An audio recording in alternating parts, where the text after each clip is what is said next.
Hello and welcome to Planet Hope, the programme dedicated to the United Nations Millennium Development Goals. Today we're looking at objective number 1 and eradicating poverty, ensuring sustainable development. For that, we need to head to Gaza. Turn on the tap here and the water coming out could be anything but clear. 80% of the population has no access to drinking water. But that's where the World Bank and the French Development Agency come in. Along with other partners, they're building the biggest ever treatment plant in Gaza and are currently developing a programme in the north of the Strip which will reduce health risks to the population and limit the impact of effluents on the environment. And it has to work. According to the UN, if sanitary conditions in Gaza don't improve drastically by 2020, the enclave will no longer be livable. Gallagher Fenwick has this report. In Gaza, wastewater is more than just a source of pollution. It's a constant threat to this small coastal enclave. 1.6 million Palestinians live in this territory. It spans across no more than 360 square kilometers and has been under an Israeli-imposed blockade since 2007. Engineer Saadi Ali is one of the key local players when it comes to issues involving treatment plants. He supervised this facility for several years before it was declared obsolete. The facilities is undersized. It is designed for 5,000 cubic meter. Today it's receiving 25,000 cubic meters, so it is receiving 5 times the design capacity. Wastewater coming from 4 different neighboring towns where some 250,000 people live is poured into these ponds every day. Over time, this became an extremely dangerous situation for those residing in the surrounding areas. In 2007, one of the settling pools of human waste broke through an embankment and spilled downhill. The ensuing flood tore through some of these houses. Barak Abu Safra was amongst the victims. When the water and sludge arrived, my house was the first one in its path. My entire house was swept away, and then it took away the following house and the one after that. The water destroyed everything. It killed my son and my mother. The disaster called for an urgent solution to be put in place. The top priority was to reduce water levels at the old treatment plant by pumping the outflow and transferring it to another site a few kilometers away. Engineer Saadi Ali takes us there. It was threatening more than 10,000 inhabitants. In order to do this, you need to take the water from there. And we managed to evacuate the lake, but also need to continue pumping. International donors such as the World Bank and the French Development Agency are part of this effort. Their goal is to build and complete as soon as possible a facility which will treat millions of cubic meters of wastewater every year. This will protect the lives of thousands of Gaza residents in the north, their health, and the underground water table, which lies right nearby. Wastewater is reaching the water table underground. This means that the source of drinking water for these people is currently being polluted. So it's urgent to treat this water in order to resolve the environmental threat. This is an exceptional project for the Gaza Strip in size and in the financial investment it represents, $80 million. Welcome to Ngest, the North Gaza Emergency Sewage Treatment Plant.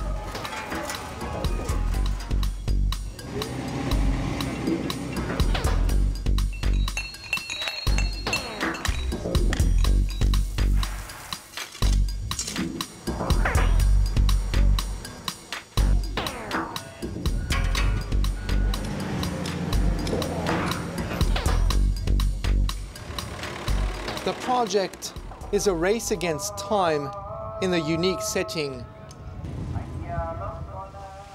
For the moment, the sewage water is being dumped into these ponds right next to the site of the future plant. This is called infiltration treatment. The water is naturally filtered by the minerals in the earth. This process is grossly insufficient and has a negative impact on the environment. It is an emergency and temporary solution until the station is ready. But building on this land is a challenging task. Israel is just a few hundred meters away, where these watchtowers mounted with automated rifles stand guard. This engineer's role is to coordinate with the Israeli army.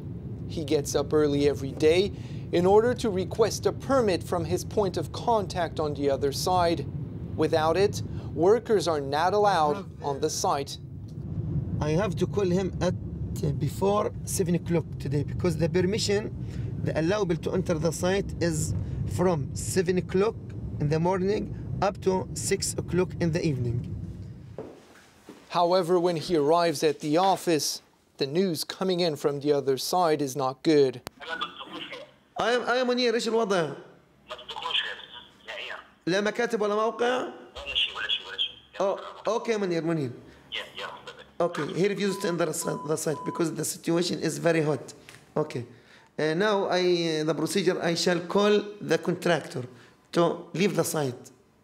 Nobody will be in the site now. Outside, a new round of violence between Israel and Gaza is underway. You hear? This is the voice of the rock. The engineer laughs bitterly because he knows that this means that dozens of workers will now have to leave the site where works will be delayed, while the wastewater keeps on coming.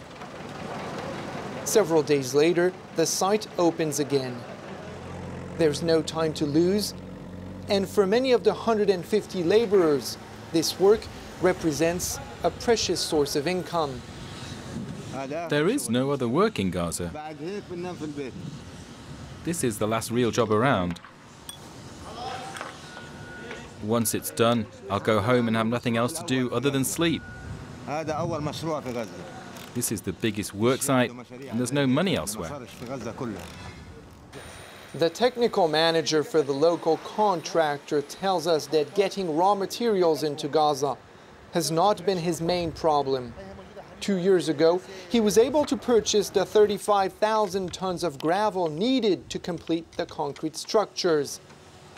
However, getting foreign experts with their much-needed knowledge to come to the site often proves to be challenging. All these conditions makes it really difficult and to construct such a project and make life so difficult, especially for foreigners. Let's say if he comes to work here in Gaza as an engineer, he want to do some works. He want things to be easy for him. He don't want to put his life at risk. Thibault Leloc is one of the foreign consultants working on the project. He has been supervising its implementation for the past 2 years.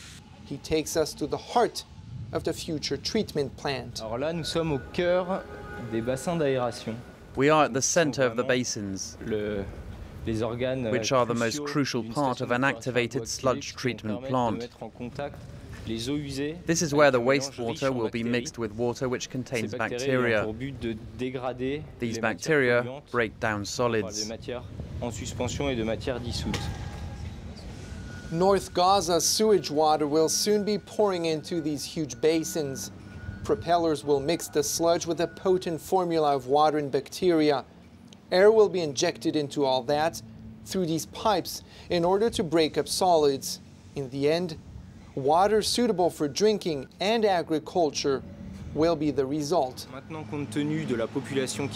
This will be available to 250,000 residents, thanks to technology which is used all around the world. Also, the level of treatment which it provides is of good quality.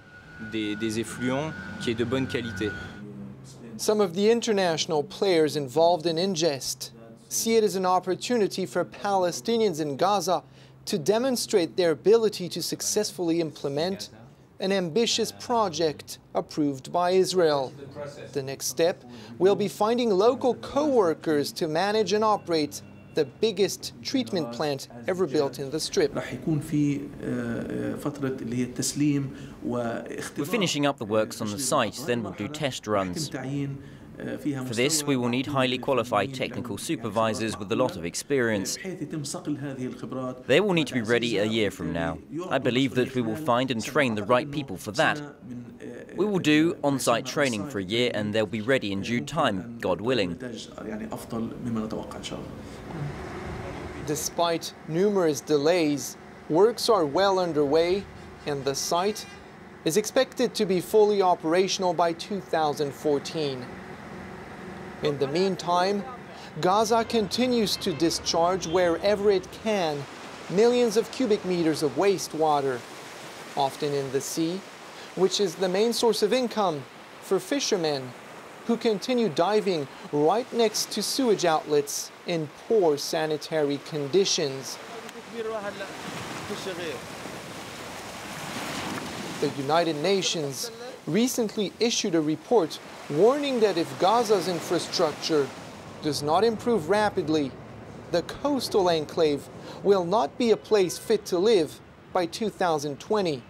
By then, there will be more than 2 million Gazans, and their water consumption will have increased by 60%. Well, that's it for this edition of Planet Hope. You can watch again on our website by logging on to france24.com. That's france24.com. We'll see you next time. Bye-bye.